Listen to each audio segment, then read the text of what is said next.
तो चला इलेक्ट्रोकेमिस्ट्री।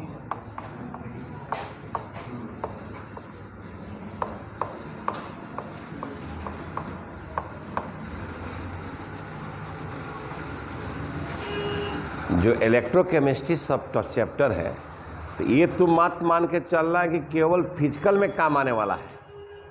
बात ध्यान दो मेरी बात। इलेक्ट्रोकेमिस्ट्री अगर आपका चैप्टर है, अगर इसका बहुत बढ़िया कंसेप्ट आपको हो गया तो आपको इनऑर्गेनिक में हेल्प होगा। इनऑर्गेनिक में मतलब बहुत सारे जो अनसुलझे सवाल हैं तुम्हारे दिमाग के, वो सारा सॉल्व कराने वाला है कौन? इलेक्ट्रोकेमिस्ट्री। बड़ा इंपॉर्टेंट। जैसे सॉल्यूशन में है कि सॉल्यूशन और सब चैप्टर को टच नहीं करता है। केमिकल काइनेटिक्स और सारा चैप्टर को टच, सॉलिड और सारा चैप्टर को टच नहीं करता है, लेकिन इलेक्ट्रोकेमिस्ट्री तुमको इनऑर्गेनिक को टच करता है जम के। ठीक। अब ये इलेक्ट्रोकेमिस्ट्री में हमारा टॉपिक्स क्या है, देखो यहाँ पर कितने टॉपिक्स हमको पढ़ने हैं। तो पहला हम लोगों का है इलेक्ट्रोकेमिकल सेल। Electrochemical cell. अब इलेक्ट्रोकेमिकल सेल क्या है? तो ये बैटरी है। माने ये चैप्टर ऐसा है कि बहुत मजेदार चैप्टर है।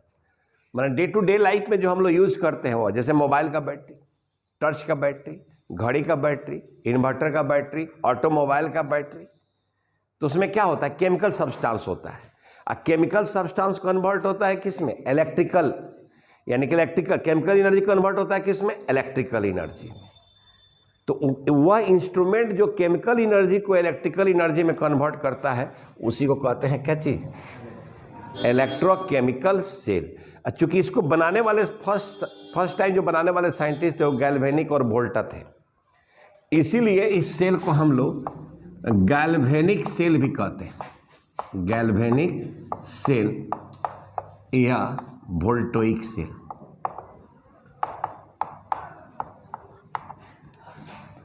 मैंने इलेक्ट्रोकेमिकल सेल को गैल्वेनिक सेल या वोल्टोइक सेल भी कहते हैं, क्योंकि फर्स्ट टाइम यही लोग बनाया था। ठीक है। अब इसमें बहुत माने ये जो चैप्टर है ना, चला धासु चैप्टर हम लोग कह सकते हैं कि धासु चैप्टर है, धासु टॉपिक है, शानदार टॉपिक है। इसमें दूसरा हम लोगों का है, अगर इलेक्ट्रोकेमिकल सेल शानदार ढंग से पढ़ जाते हैं तो दूसरा है कंडक्टिविटी सेल।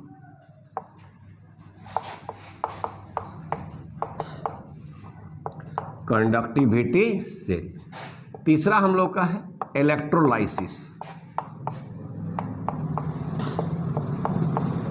इलेक्ट्रोलाइसिस जिस बर्तन में कराते हैं उसको कहते हैं इलेक्ट्रोलाइटिक सेल। मतलब देखो दो नाम हो गया सेल के नाम पर, इलेक्ट्रोलाइटिक सेल। अब देखो इलेक्ट्रोकेमिकल सेल और तो इलेक्ट्रोकेमिकल सेल केमिकल एनर्जी को इलेक्ट्रिकल एनर्जी में, इलेक्ट्रोलाइटिक सेल इलेक्ट्रिकल एनर्जी को केमिकल। जब तुम चार्ज करते हो, जब इन्वर्टर का बैटरी चार्ज करते हो तो वहां इलेक्ट्रिकल एनर्जी कन्वर्ट होता है किसमें? Chemical energy. या मोबाइल चार्ज करते हो। इसके अलावा भी और इसका होता है कि जैसे इलेक्ट्रोप्लेटिंग करना हो, आयरन पर निकल का प्लेटिंग करना हो, सिल्वर पर गोल्ड का प्लेटिंग करना हो, तो बहुत यूजफुल ये भी हमारा प्रोसेस है। फिर हमारा पढ़ना है सेल्स और बैटरीज। मतलब इसमें आपको टर्च का बैटरीज पढ़ना है। प्राइमरी सेल मतलब तीन तरह का सेल होता है, प्राइमरी, सेकेंडरी और फ्यूल सेल। तो प्राइमरी सेल हुआ कि एक बार यूज कर लिए, अब दोबारा उसको हम रिचार्ज नहीं कर सकते हैं। मैंने एक बार रिडॉक्स रिएक्शन हो गया उसके बाद वो खत्म। आज जो सेकेंडरी होता है वो चार्ज करके बार बार चार्ज करके हम लोग क्या करते हैं? यूज करते हैं। जो हमारा इन्वर्टर का है, मोबाइल का है, ऑटोमोबाइल का बैटरी है, उसको चार्ज करते हैं ना कि करते हैं। और तीसरा है फ्यूल सेल। तो फ्यूल सेल यूज होता है, उसको स्पेस रिसर्च में यूज करते हैं। जो सैटेलाइट जाता है स्पेस में वहाँ यूज करते हैं। काफ़ी कीमती और बड़ा शानदार बैटरी है वो भी। और पांचवा टॉपिक है यहाँ पर corrosion, rusting of iron. Rusting of iron, ये 5 टॉपिक हमारा इस चैप्टर में है। लेकिन एक बात है कि इस चैप्टर देखो कभी कभी नहीं होता है, खाना खाकर आदमी आनंदित हो जाता है। कोई आप जूस पी रहे हैं उसको पीकर आपको मज़ा आता है, कोल्ड ड्रिंक पीकर मज़ा आता है। तो पढ़ाई में भी क्या है कि अगर आपने सीरियसली किसी टॉपिक को पढ़ा है तो वहाँ आपको मज़ा मिलेगा। तो ये टॉपिक शानदार टॉपिक है आपके लिए, ठीक है। तो इसको नोट कर लीजिए पहले थोड़ा सा, चूंकि ये जो चैप्टर है इसमें रिडॉक्स इन्वॉल्व है, तो हम लोग थोड़ा सा रिडॉक्स का चर्चा हम चाहते हैं कि थोड़ा सा आपको जाने से पहले हम लोग समझ लें, ठीक है। तो थोड़ा सा रिडॉक्स इस पर हम लोग पढ़ेंगे कि रिडॉक्स क्या है।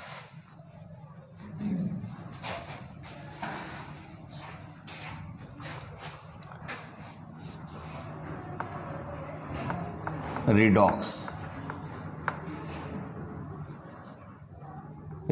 ठीक तो है। रिडॉक्स दो, यहां पर दो टर्म है, एक है री है और एक है डॉक्स, ठीक नहीं सॉरी, एक रेड है नहीं और एक है ऑक्स, ठीक है। तो रेड से है, यहां पर रेड से मतलब है रिडॉक्सन, और ऑक्स से मतलब है ऑक्सीडेशन। तो यहाँ दो टर्म हमको क्या करना है, समझना है, ऑक्सीडेशन एंड रिडक्शन, ठीक। तो ऑक्सीडेशन और एक है रिडक्शन।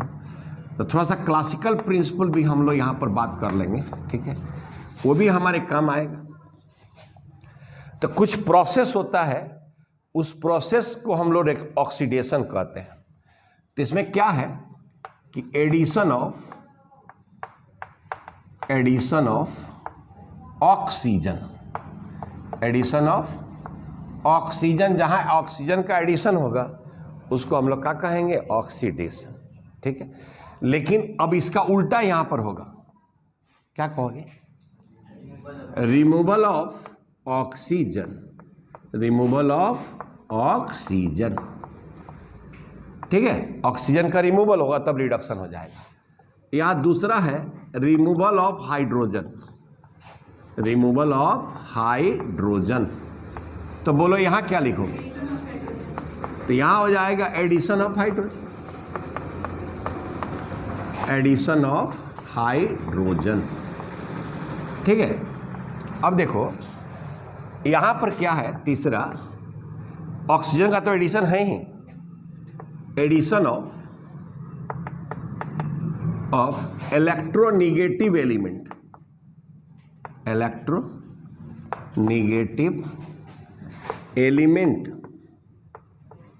यानी नॉन मेटल्स। तो इसमें क्या लिखोगे, तो यहां पर लिखोगे क्या चीज, रिमूवल ऑफ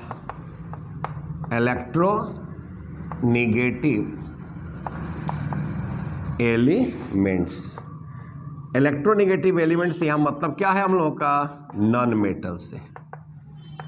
अब देखो, तो अगर हम लोग यहां पर बात करें, अब अगर इलेक्ट्रोपॉजिटिव एलिमेंट्स का, तब यहां पर क्या लिखोगे, रिमूवल ऑफ इलेक्ट्रोपॉजिटिव एलिमेंट्स। तो इलेक्ट्रोपॉजिटिव एलिमेंट्स हम लोग कहते हैं मेटल्स को, किसको कहते हैं, मेटल्स को। अगर मेटल्स हटेगा तब ऑक्सीडेशन है यहां पर। तो यहां पर हो जाएगा एडिशन ऑफ इलेक्ट्रोपॉजिटिव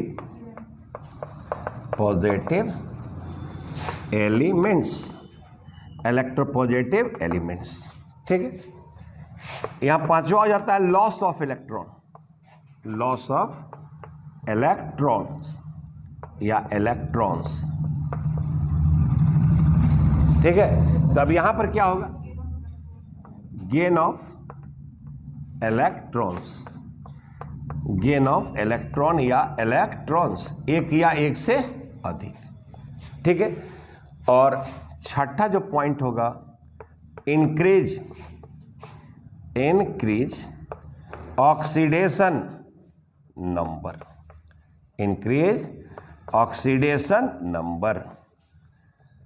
ON। और यहां हो जाएगा डिक्रीज ऑक्सीडेशन नंबर। अब तुम लोग देखो कि हमारे चैप्टर में जो यहां इलेक्ट्रोकेमिस्ट्री में जो बोलबाला होने वाला है वह बोलबाला केवल हमको यहां पर यह चाहिए दोनों, मतलब इसमें इस टॉपिक में हमको केवल लॉस ऑफ इलेक्ट्रॉन या इंक्रीज ऑक्सीडेशन नंबर, और रिडक्शन में गेन ऑफ इलेक्ट्रॉन या डिक्रीज ऑक्सीडेशन नंबर। ये जो प्रिंसिपल है, ये हमारा प्रिंसिपल जो है 1 से लेकर 4 तक, ये क्लासिकल है। क्लासिकल कहते हैं पुराना, और बाबू इसको कहते हैं मॉडर्न। ये हमारा क्या है? मॉडर्न। एक क्लासिकल कंसेप्ट और यह modern concept. Modern concept oxidation reduction को ज़्यादा बेहतर ढंग से समझा देता है, ठीक है। तो अब यह चीज़ हमको ऑक्सीडेशन रिडक्शन में क्या करना है, याद करना है, तो नोट कर लीजिए। तो हमको जो इस चैप्टर में जो मॉडर्न कंसेप्ट है, लॉस ऑफ इलेक्ट्रॉन और गेन ऑफ इलेक्ट्रॉन, ये हमको या इंक्रीज ऑक्सीडेशन नंबर, ये हमारे लिए सबसे इम्पोर्टेंट है कि इसको देखा जाए।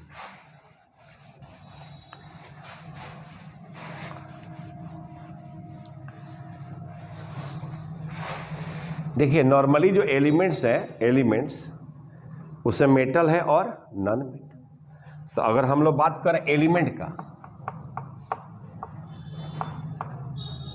तो एलिमेंट का 2 कैटेगरी है क्या? एक है मेटल और एक है नॉन मेटल्स। देखो बहुत सिंपल बात है, मैंने जो बात हम कर रहे हैं बहुत सिंपल है, और ये सब बच्चा जानता है। Tendency to loss electron, to loss electron, ठीक है। और नॉन मेटल्स का क्या है? Tendency to gain electrons. यानी एक बात फिक्स है कि मेटल जो है इलेक्ट्रॉन लॉस करेगा और नॉन मेटल इलेक्ट्रॉन गेन करेगा, ठीक। ये फिक्स है, ये चीज है। तो ये 2 पॉइंट है हम लोगों का। जैसे मान लो कि हमने लिखा सोडियम, तो हम जानते हैं कि सोडियम के आउटर मोस्ट में 1 इलेक्ट्रॉन होता है, ग्रुप फर्स्ट का है। तो यहाँ पर यह क्या किया, 1 इलेक्ट्रॉन लॉस किया, तो यहाँ पर क्या हो गया, 1 पॉजिटिव। क्योंकि 1 लॉस करेगा तो 1 पॉजिटिव, कोई एटम जितना इलेक्ट्रॉन लॉस करेगा उस पर उतना पॉजिटिव होगा। अब क्वेश्चन ये अगर किसी बच्चा को है कि 1 कैसे लॉस किया, तो यार एटॉमिक नंबर 11 होता है, फर्स्ट ऑर्बिट में 2, सेकंड में 8, थर्ड में 1। या यह याद रखो ग्रुप 1 में जितने भी मेटल्स हैं वो सब 1 इलेक्ट्रॉन लॉस करते हैं, lithium, sodium, potassium, rubidium, caesium, francium. अब यहाँ 1 इलेक्ट्रॉन लॉस कर रहा है, तो यहाँ जब लॉस हो रहा है, क्या हो रहा है, लॉस ऑफ 1 इलेक्ट्रॉन, नहीं तो लॉस इलेक्ट्रॉन का हो रहा है, तो इसको कहते हैं ऑक्सीडेशन। क्या कहते हैं? अच्छा देखो यहाँ पर इस एटम के ऊपर कोई चार्ज है न, पॉजिटिव है यानी न्यूट्रल है। न्यूट्रल है यानी यहाँ क्या चार्ज है, 0। ये चार्ज क्या है, 0। तो यही इसको ऑक्सीडेशन नंबर कहते हैं। किसी एटम के ऊपर या इधर वो अकेला हो या कंपाउंड में हो, उसके ऊपर जो चार्ज होता है आइदर इमेजिनरी या एक्चुअल, उसी को हम लोग क्या कहते हैं। तो जैसे यहाँ पर कोई चीज नहीं है तो 0 है, तो इसका ऑक्सीडेशन नंबर क्या है, 0। इसका कितना हो गया, +1। तो यहाँ पर लॉस ऑफ इलेक्ट्रॉन है, और यहाँ पर देखो तो जो ऑक्सीडेशन नंबर है वह क्या हो रहा है, इंक्रीज कर रहा है। तो इसको हम लोग कहते हैं क्या चीज, ऑक्सीडेशन। अब कभी कभी बच्चों के पास ही कंफ्यूजन हो जाता है कि भाई सोडियम है 1 इलेक्ट्रॉन क्यों दे रहा है, मेटल है भैया, आउटर मोस्ट में 1 इलेक्ट्रॉन देगा। अगर मान लो अगर हम बात करते हैं मैग्नीशियम, तो मैग्नीशियम वर्ग 2 का है, बेरिलियम, मैग्नीशियम, कैल्शियम, स्ट्रोंशियम, ये 2 इलेक्ट्रॉन लॉस करेगा। तो यहाँ पर देखो कि यहाँ पर तो ये क्या करेगा, 2 इलेक्ट्रॉन लॉस करेगा। तो 2 इलेक्ट्रॉन लॉस करेगा तो इस पर क्या हो जाएगा, 2+। अब यहाँ पर कुछ चार्ज नहीं है तो क्या है, 0। तो यहाँ भी ऑक्सीडेशन नंबर आपका क्या हो रहा है, बढ़ रहा है। तो जब भी ऑक्सीडेशन नंबर बढ़ेगा तो वह हमारा क्या कहलाएगा, ऑक्सीडेशन। या लॉस ऑफ इलेक्ट्रॉन यहाँ पर कितना का हो रहा है, 2 इलेक्ट्रॉन का, तो क्या हो रहा है, ऑक्सीडेशन। अगर इस चीज को हम ऐसे लिख दें, ध्यान दीजिएगा, अगर हम इसको ऐसे लिख दें, बोलिए, तब आप समझेंगे कि नहीं ऑक्सीडेशन हो रहा है। यानी यहाँ 0 से क्या हो रहा है, +1, तो हमारा ऑक्सीडेशन हो रहा है।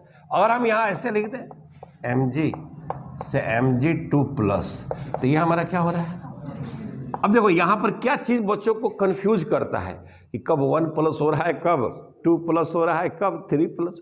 तो इसके लिए उसका वैलेंसी रेस्पॉन्सिबल है। क्या रेस्पॉन्सिबल है? वैलेंसी। अब जैसे मान लो अभी कॉपर है, तो कॉपर 2 इलेक्ट्रॉन, जो कॉपर का वैलेंसी 2 है, लेकिन उसमें +1 +2 में +2, आगे हम डी ब्लॉक में बताएंगे कि +2 वाला मोर स्टेबल होता है, तो यहाँ 2+ है। अगर मान लीजिए जिंक है तो Zn 2+ है, 2 इलेक्ट्रॉन है। तो अब देखिए यहाँ पर ये सारे का सारे मेटल है, इलेक्ट्रॉन का कर रहे हैं, लॉस कर रहे हैं। इस सभी का सभी क्या हो रहा है? ऑक्सीडेशन हो रहा है। अगर हम नॉन मेटल का बात करें, जैसे मान लो कि फ्लोराइड आयन है, फ्लोराइड आयन, अब ये भी हमारा F2 और ये क्या देगा? 2 इलेक्ट्रॉन। तो यहां -1 से क्या हो जा रहा है? 0। तो ये भी हमारा क्या है? ऑक्सीडेशन है। ठीक है। अब मान लो जैसे 2Cl-, तो Cl2+, 2 इलेक्ट्रॉन, ये भी हमारा क्या है? ऑक्सीडेशन है। 2Br-, ठीक है, तो ये हो जाएगा Br2+, 2 electron. H2, 2H+, 2 electron. तो ये हाइड्रोजन एक ऐसा स्पीसीज है नॉन मेटल्स में जो दे सकता है और ले भी सकता है। नहीं, या मान लो हाइड्राइड आयन है, H2+, 2 इलेक्ट्रॉन। तो इस तरह से आपको देखकर पता चल जाएगा कि ऑक्सीडेशन हो रहा है। नहीं, ऑक्सीडेशन का मतलब इलेक्ट्रॉन का लॉस होगा और ऑक्सीडेशन नंबर आपका क्या होगा? बढ़ेगा। ठीक है। तो देखो हम लोग यहाँ पर जो मेटल के साथ जब भी देखेंगे, अगर न्यूट्रल मेटल एटम है, न्यूट्रल मेटल एटम है, तब ऑक्सीडेशन है। लिख लो, थोड़ा सा और एग्जाम्पल बताएंगे। हर सब्जेक्ट में, हर चैप्टर का कुछ टेक्निकल पॉइंट होता है। मतलब जब तक आप उस टेक्निकल पॉइंट को नहीं समझते हैं तब तक उस चैप्टर में आपका डेप्थ नहीं बनेगा। तो जिन बच्चों का गोल क्लियर होता है ना, और टीचर एक्सपर्ट है, तो टीचर का मालूम है ना कहाँ कहाँ बच्चा स्लीप करता है। तो जहाँ जहाँ स्लीप कर सकता है वहाँ पर वो फोकस करता है। टीचर की यही तो जरूरत है, कहाँ कहाँ पर स्लीप हो सकता है। अब देखो यहाँ पर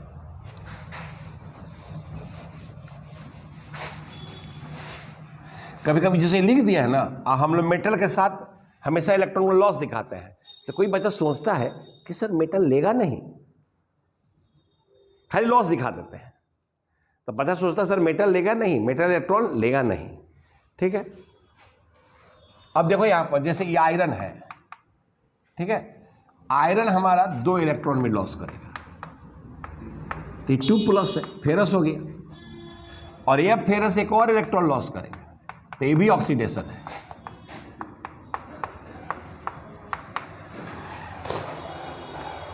अब इसका क्या होता है? 26 होता है, 4s2 3d6, तो 4s से लॉस कर दिया तो 3d6 हो गया। तो अगर एक और लॉस कर देगा तो 3d5 हो जाएगा, मोर स्टेबल हो जाएगा, हाफ फील्ड हो जाएगा। तो ये सारा भी कंसेप्ट है, माने यहां पर आपको एटॉमिक स्ट्रक्चर भी भिड़ा रहता है। ठीक है। अब यहां पर ये सारा हमारा क्या है? ऑक्सीडेशन है। तो सिंपली हमको यहां पर +2 से क्या हो रहा है? +3। ऑक्सीडेशन नंबर बढ़ रहा है तो हमारा क्या हो जाएगा? ऑक्सीडेशन। अब मान लो कि हमारा क्या है? Reduction, reduction. ठीक है। अब जैसे मान लो यह है F2, 2 इलेक्ट्रॉन लेगा, नॉन मेटल है, क्योंकि F2 है, आउटर मोस्ट में 7 है, 1 का, तो एक लेगा तो 2 लेगा, तो F-1। अब यहां हो गया 0, 0 से क्या हो गया? -1। तो यहां पर आप क्या देख रहे हो? बोलो कि ऑक्सीडेशन नंबर हमारा क्या हो रहा है? घट रहा है। 0 से -1 हो रहा है, नहीं हो रहा है, तो ये हमारा रिडक्शन है। अगर मान लो कहीं ऐसा लिखा हुआ,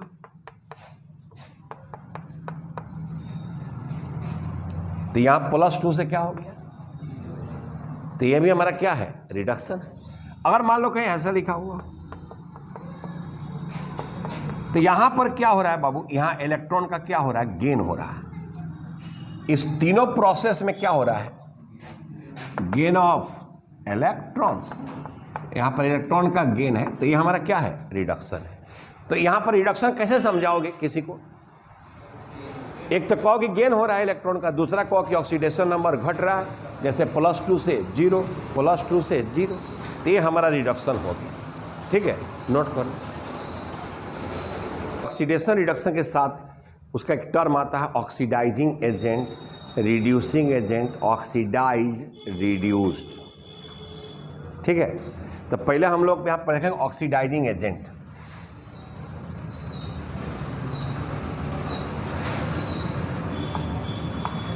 ऑक्सीडाइजिंग एजेंट,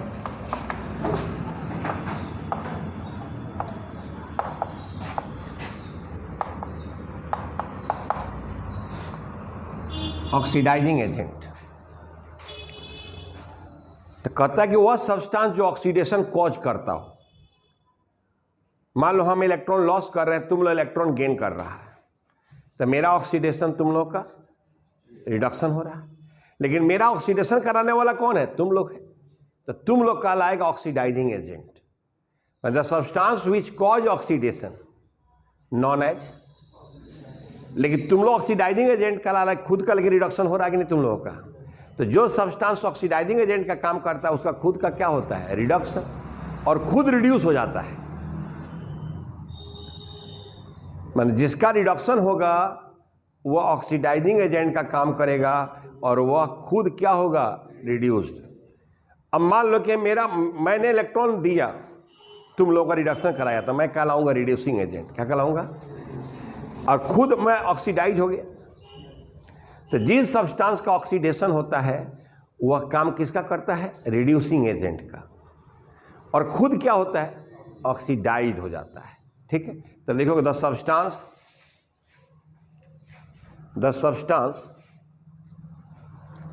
which cause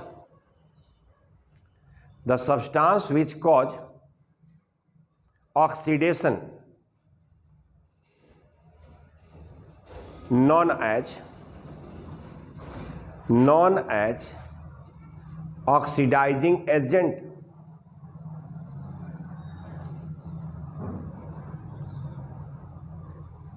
ठीक है, नीचे स्टार मार्क्स में आकर लिखोगे oxidizing agent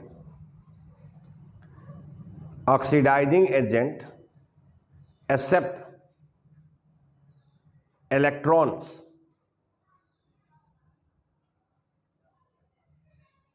and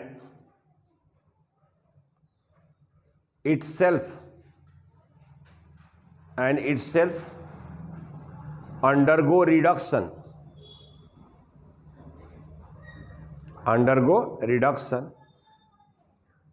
and they are reduced।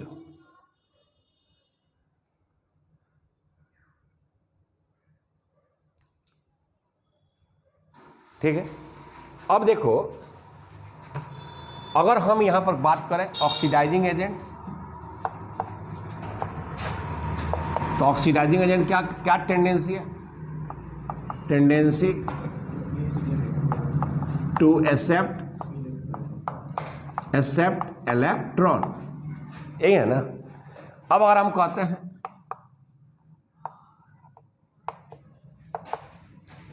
Strong oxidising agent, और क्या कहते हैं, वीक ऑक्सीडाइजिंग एजेंट, तो क्या हो जाएगा, ग्रेटर टेंडेंसी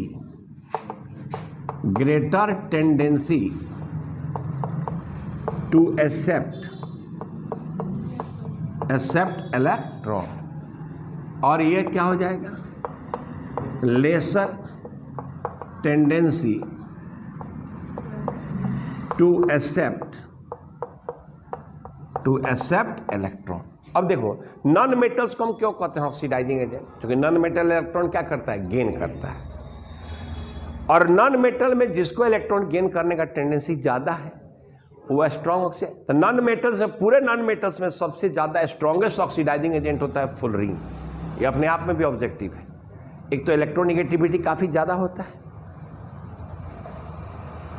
ठीक है, तो non metals are known as oxidizing agent. ठीक है, and metals are weak oxidise.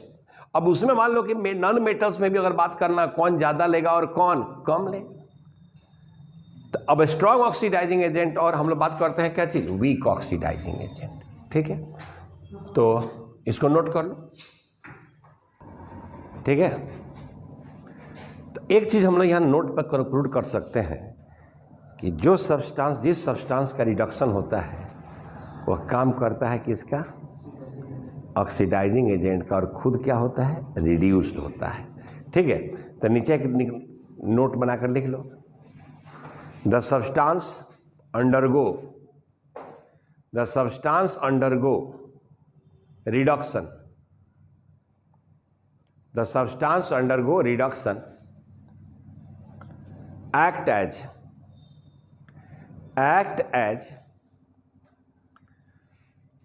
oxidizing agent, act as oxidizing agent and itself reduced। अब जानते हो हम लोग क्वेश्चन देखा इनऑर्गेनिक जब चलेंगे हम लोग, तो कहता है कि उसमें फुलरीन और कोलरीन को कंपेयर करना होता है कि क्यों फुलरीन स्ट्रॉन्गेस्ट ऑक्सीडाइजिंग एजेंट है, कंपेयर करना है, और वहां पर यहां का डाटा यूज करना पड़ता है, तो इसलिए बहुत जरूरी है। ठीक है, तो ये तो बात आपको समझ में आ गया है क्या, स्ट्रॉन्ग ऑक्सीडाइजिंग एजेंट मतलब इलेक्ट्रॉन छीनने की प्रवृत्ति ज्यादा नहीं, भूखा शेर जो किसी का भी इलेक्ट्रॉन का करे छीन ले। ठीक है, दूसरा है रिड्यूसिंग एजेंट,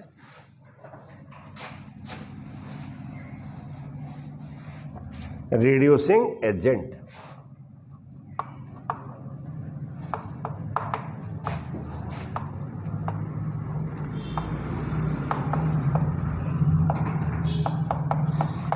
तो क्या कहता है कि रिड्यूसिंग एजेंट जो रिडक्शन कॉज करे, तो लिखो the substance which cause reduction, the substance which cause reduction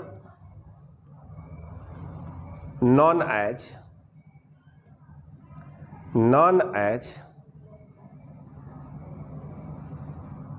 reducing agent।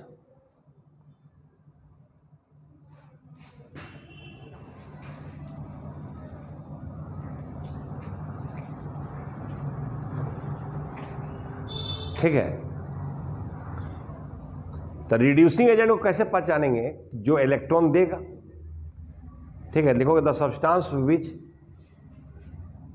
Gives electron, the substance which gives electron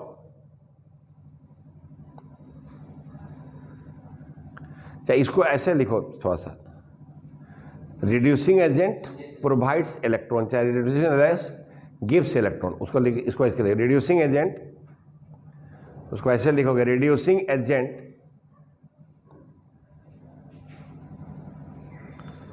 provide electrons.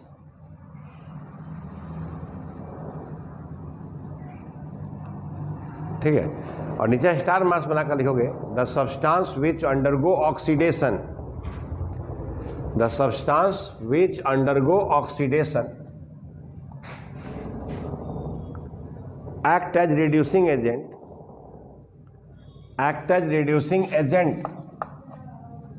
and itself oxidized,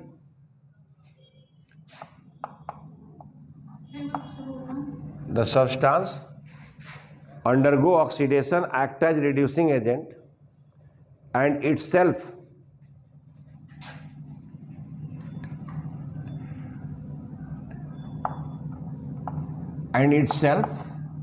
oxidize, tendency to lose electron।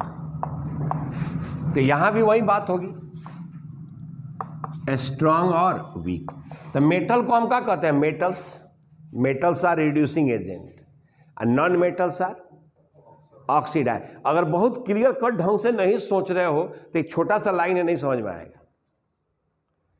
अगर आपको ये नहीं सोच पा रहे हो कि मेटल से इलेक्ट्रॉन देता है तो स्वाभाविक बात है रिड्यूसिंग एजेंट काम करेगा, और नॉन मेटल से इलेक्ट्रॉन लेता है तो ऑब्वियसली वो ऑक्सीडाइजिंग एजेंट का काम करेगा।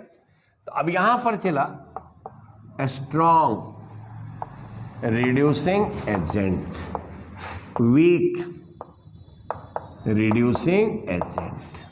ठीक है, अभी कहता है स्ट्रॉन्ग का मतलब greater tendency to loss electron, और ये हो जाएगा lesser tendency to loss electron.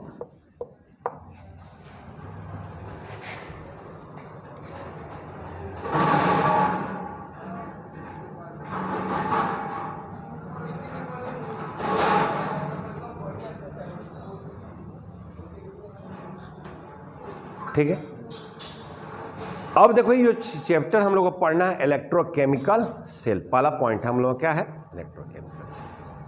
तो इसमें ऑक्सीडेशन रिडक्शन समझ गए हैं, weak strong oxidizing and reducing agent समझ गए। अब लिखोगे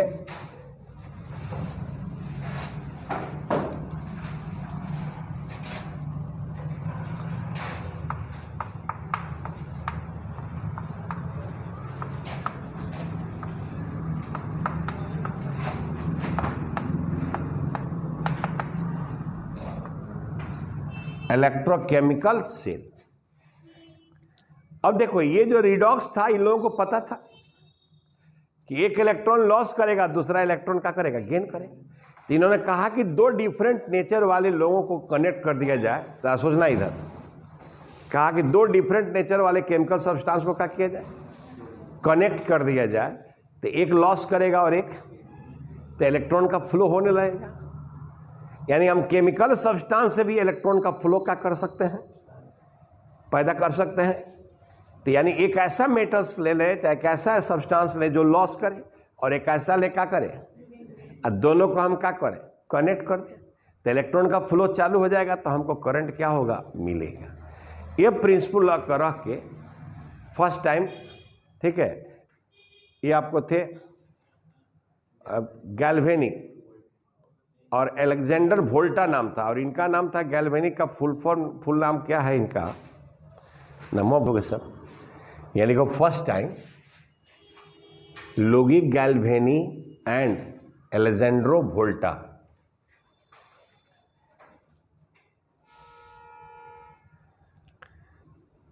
अलेक्जेंड्रो Volta introduce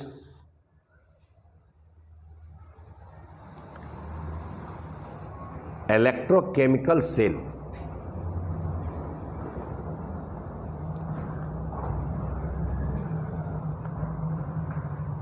Electrochemical cell, therefore it is also known as, therefore it is also known as galvanic or voltaic cell, galvanic और voltaic cell। अच्छा, इसको इसलिए बताना जरूरी है कि कभी कभी बच्चा को लगता है कि इलेक्ट्रोकेमिकल सेल कुछ अलग चीज है, वोल्टेइक सेल अलग है, गैल्वेनिक सेल अलग है। तीनों को तीन चीज समझ लेता है।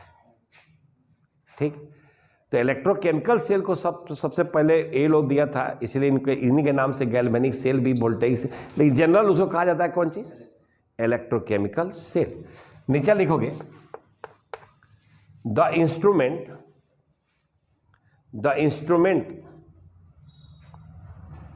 which convert chemical energy into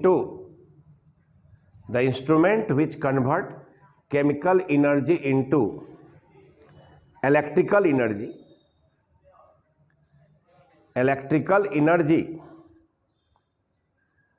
known as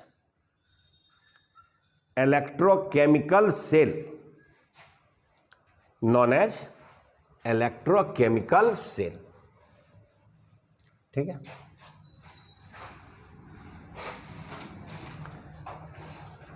ठीक है, अब एक सेल है उसको कहते हैं डैनियल सेल। तो डैनियल सेल भी टाइप है इलेक्ट्रोकेमिकल सेल का। ठीक है, जिसमें स्पेसिफिक है कि इसमें जिंक एनोड है और कॉपर कैथोड है। माने उस इलेक्ट्रोकेमिकल सेल जिसमें जिंक एनोड का काम करता हो और कॉपर कैथोड का काम करता हो, तो उसको हम लोग कहते हैं क्या चीज, डैनियल सेल। तो लिखोगे डैनियल सेल नीचे।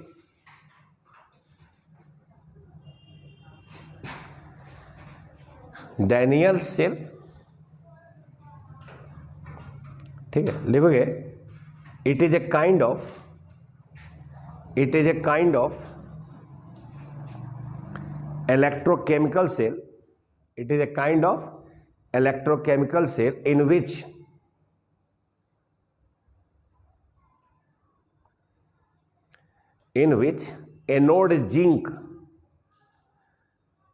anode zinc dipped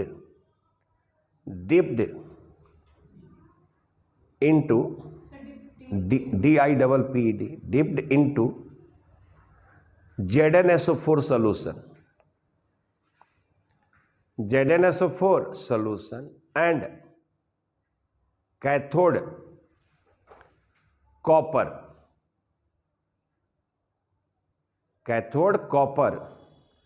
dipped into CuSO4 solution.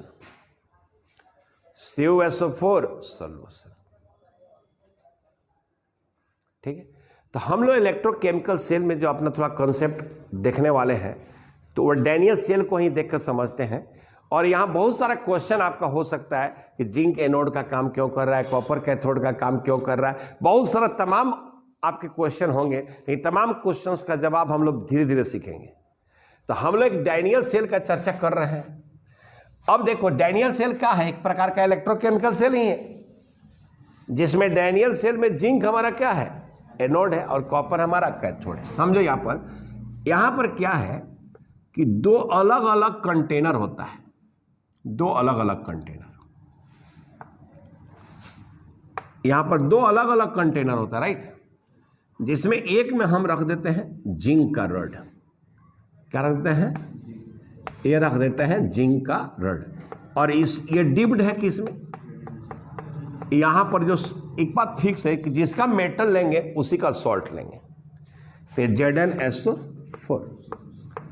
और चला इसमें हम लोग क्या करते हैं, कॉपर ले लेते हैं, ये है कॉपर, और ये किसमें डिप्ड है, CuSO4। ठीक है, अब देखो यहां पर क्या होता है कि ये जो जिंक है एक काम करता है एनोड का, और कैथोड का कॉपर काम करता है कैथोड का। ठीक है, दो अलग अलग नेचर है, जिंक का एक अलग नेचर है, कॉपर का एक अलग नेचर है। और चला इसको कनेक्ट कर देते हैं वायर से, यहाँ आइदर वोल्ट मीटर या अमीटर लगा देते हैं। वोल्ट मीटर लगाएंगे तो पोटेंशियल डिफरेंस मेजर करेगा, अमीटर लगाएंगे तो करंट मेजर करेगा। ठीक है, यहाँ जो एक सबसे इंपॉर्टेंट बात होता है कि एनोड यहाँ जो होता है वह होता है निगेटिव टर्मिनल, और कैथोड होता है पॉजिटिव टर्मिनल। तो चला यह हमारा इलेक्ट्रोकेमिकल सेल है। और हम लोग दूसरा टाइप कहे थे इलेक्ट्रोलाइटिक सेल।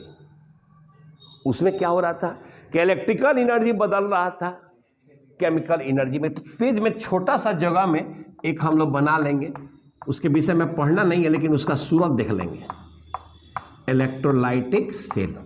ठीक है, अब इसमें क्या होता है समझ जाओ कि एक ही बर्तन होता है, चला इसी में दो इलेक्ट्रोड डाला हुआ रहता है इसी में, और यहां इसको एक सोर्स से जोड़ देते हैं जो मान लो पॉजिटिव है और ये क्या है निगेटिव। तो ये हमारा पॉजिटिव और ये हमारा निगेटिव। तो यहां पॉजिटिव एनोड है और निगेटिव क्या है कैथोड, कैथोड है। और इसमें क्या है कि दोनों सेम मेटल का रॉड लेते हैं, सेम मेटल रॉड, और यहां पर इलेक्ट्रोलाइट ले लेते हैं। क्या लेते हैं, इलेक्ट्रोलाइट। अच्छा, इसमें होता क्या है, यहां पर एक और बात लिख देना है कि इलेक्ट्रिकल एनर्जी कन्वर्ट होता है केमिकल एनर्जी में। तो तुमसे अगर पूछें कि डिफरेंस थोड़ा बताओ तो क्या डिफरेंस हो सकते हो, यहां तो पहला कहेंगे कि सर यहां कैथोड एनोड सेपरेट वेसल में है, यहां एनोड कैथोड सेम वेसल में है, पहला डिफरेंस। यानी इसको कहते हैं डायरेक्ट रिडॉक्स, क्योंकि एक ही बर्तन में लॉस और गेन हो रहा है। इसको कहते हैं इनडायरेक्ट रिडॉक्स। इसमें एनोड निगेटिव कल पॉजिटिव, इसमें निगेटिव, यहाँ कैथोड निगेटिव है, इसमें पॉजिटिव। तो क्वेश्चन आपके दिमाग में जरूर आ रहा होगा ये निगेटिव कैसे हो गया, ये पॉजिटिव, तो ये भी आगे हम समझाएंगे, ठीक है। दूसरा, इसमें केमिकल एनर्जी कन्वर्ट होता है इलेक्ट्रिकल एनर्जी में, और यहाँ इलेक्ट्रिकल एनर्जी कन्वर्ट होता है केमिकल। तो दोनों दो चीज़ है, लेकिन इसको छोटा सा हम लोग आगे पढ़ने वाले हैं, लेकिन यहाँ छोटा सा हम लोग एक पॉइंट नोट कर देंगे ताकि बात समझ में आए, ठीक है। अब देखो यहाँ पर चला, एक बात फिक्स है कि यहाँ ऑक्सीडेशन होगा, ठीक है, और यहां पर भी चला ऑक्सीडेशन होगा, और यहां कैथोड पर रिडक्शन होगा, और यहां भी फिक्स है कि रिडक्शन होगा। ये चीज सिमिलर है। यानी एक बात बहुत क्लियर कट याद रखना होता है, एन ऑक्स, ठीक है। एन ऑक्स का मतलब होता है एनोड पर ऑक्सीडेशन, एनोड पर ऑक्सीडेशन, याद रखना। और एक याद रखना red cat, reduction at cathode, reduction at cathode. ये पॉइंट चला, ये यूनिवर्सल ट्रूथ है, ये चेंज कहीं नहीं होगा। एन ऑक्स रेड कैट, आपको कभी भूलने का मौका नहीं मिलेगा। एन ऑक्स याद रखना, रेड कैट। चलो चला, अब यहां पर जो ये सेल में, चूंकि अभी हम कंप्लीट हम लोग तार अब जोड़ दिए हैं, अभी हमारा बैटरी काम करने वाला है। इसमें क्या होगा कि इधर करंट का फ्लो होगा, इससे बल्ब और फैन बल्ब जलेगा, फैन चलेगा। लेकिन कैसे होता है ये देखना है। तो इसमें जो चेंजेज होता है उसको कहते हैं हम लोग सेल रिएक्शन। क्या कहते हैं? Cell reaction. माने यहाँ जो केमिकल चेंजेज होगा उसको क्या कहते हैं? Cell reaction. तो यहाँ पर हम इसको कहते हैं cell reaction, right, cell reaction. अब देखो यहाँ एनोड का एक अलग बर्तन है कैथोड का। तो यहाँ जो एट एनोड लिखते हैं, एट एनोड, इसको चला हम लिखते हैं ऑक्सीडेशन हाफ सेल रिएक्शन। अभी तुम बताओ हमको काहे लिख रहे हैं हाफ सेल रिएक्शन? कि एक अलग है यह ऑक्सीडेशन हाफ सेल रिएक्शन, क्योंकि ऑक्सीडेशन एक अलग कंपार्टमेंट में हो रहा है।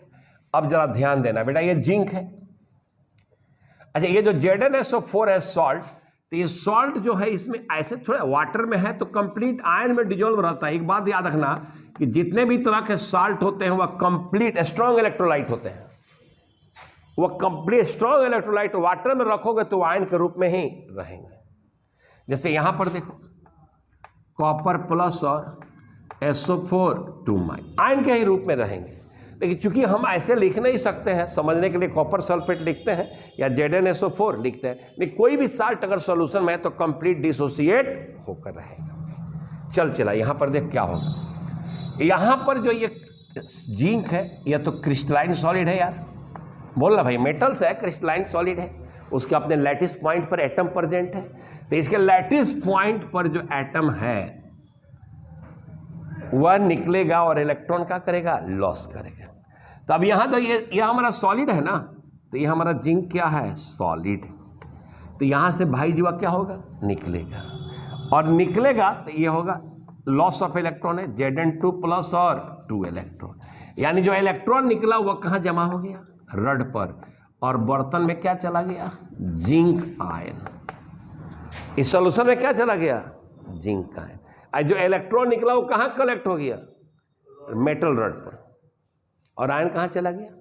सॉल्यूशन में। तो जब सॉल्यूशन में गया तो इसको वाटर क्या करेगा? चारों ओर से चला घेर ले, इसको वाटर चारों ओर से क्या कर लेगा? घेर लेगा।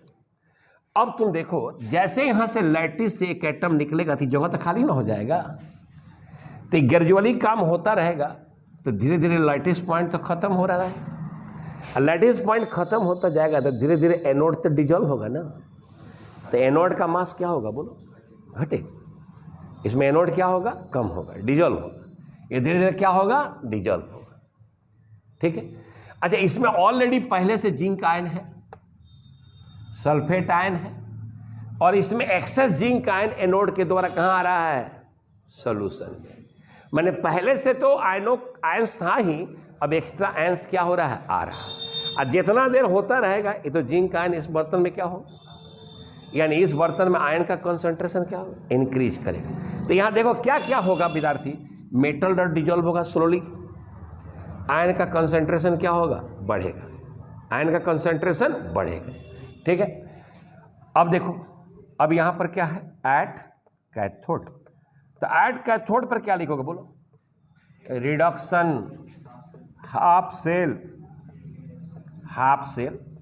Reaction, reduction half cell reaction. अब रिडक्शन हाफ सेल रिएक्शन है, यहां देखो क्या होगा, ये जो कॉपर आयन है ना, कॉपर आयन ये खुद जाएगा, इसके लैटिस पॉइंट पर जो मेटल एटम है उसका इलेक्ट्रॉन ले लेगा। ये जो कॉपर आयन है खुद यहां जाएगा चलकर, इनके लैटिस पॉइंट पर जो एटम है उनका इलेक्ट्रॉन क्या करेगा, ले लेगा, और लेकर यहीं पर क्या हो जाएगा, जमा हो जाएगा। तो जब इलेक्ट्रॉन लेगा तो इस पर क्या हो जाएगा, चला इसके लैटिस पॉइंट का इलेक्ट्रॉन लेगा तो इस पर क्या हो जाएगा, पॉजिटिव चार्ज। इसीलिए देखो यहां पर क्या हो गया, यहां इलेक्ट्रॉन इकट्ठा हो गया तो क्या हो गया, नेगेटिव। ऐसा समझ में कि नेगेटिव। अच्छा, यहां पर ऐसा क्यों है, क्योंकि ये पॉजिटिव से जुड़ा है इसलिए पॉजिटिव, और नेगेटिव से जुड़ा है इसलिए नेगेटिव। लेकिन यहां नेगेटिव और पॉजिटिव का दूसरा काम है। ठीक है। अब देखो यहां पर, तो यहां पर जो कॉपर आयन है ये वाटर में है, सॉल्यूशन में है। अभी 2 इलेक्ट्रॉन ले लेगा और यह हो जाएगा कॉपर सॉलिड। तो जरा सोचो तुम लोग यहां क्या होगा। अच्छा, तो धीरे धीरे कैथोड भाई साहब मोटाते जाएंगे, आई तो दुबराते जाएगा। अच्छा, इसमें से क्या होगा, इसी का ना आयन जाकर जमा हो रहा है, तो इसमें आयन का कंसंट्रेशन क्या होगा, कम होगा। तो अगर हम तुमसे पूछें कि इलेक्ट्रोकेमिकल सेल के किस कंपार्टमेंट में आयन का कंसंट्रेशन इंक्रीज करता है, तो क्या बोलोगे, एनोडी कंपार्टमेंट में। और किस कंपार्टमेंट में आयन का कंसंट्रेशन घट रहा है, क्यों, ये बात समझ में आ रहा है। अब यहां देखो, जब ये प्रोसेस हुआ तो यहां तो इलेक्ट्रॉन की कमी हो गई, पॉजिटिव चार्ज है, और यहां इलेक्ट्रॉन काफी ज्यादा हो गया। तो ये इलेक्ट्रॉन क्या करेगा, अट्रैक्ट करेगा। आ जाओ, ये इलेक्ट्रॉन क्या करेगा, अट्रैक्ट करेगा, ये इलेक्ट्रॉन क्या करेगा, पुश करेगा। तब क्या होगा बोलो, या इलेक्ट्रॉन का फ्लो होगा कि नहीं होगा, यानी इलेक्ट्रॉन का फ्लो किधर से किधर होगा बोलो, anode to cathode, negative electrode to.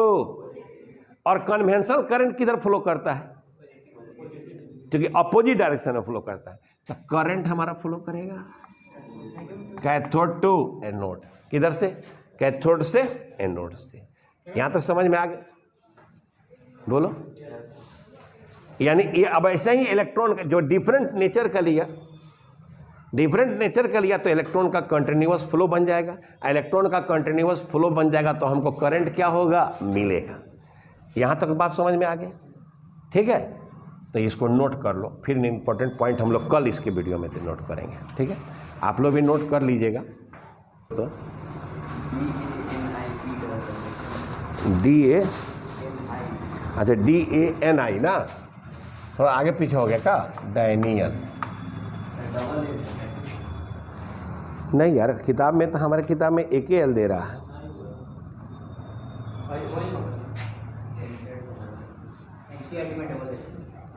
अच्छा, मान लो NCERT काका का मान लो जाओ, डबल है, क्या अंतर जानता है, तो ले जा, 2 एल ले जा क्या, तो चलिए।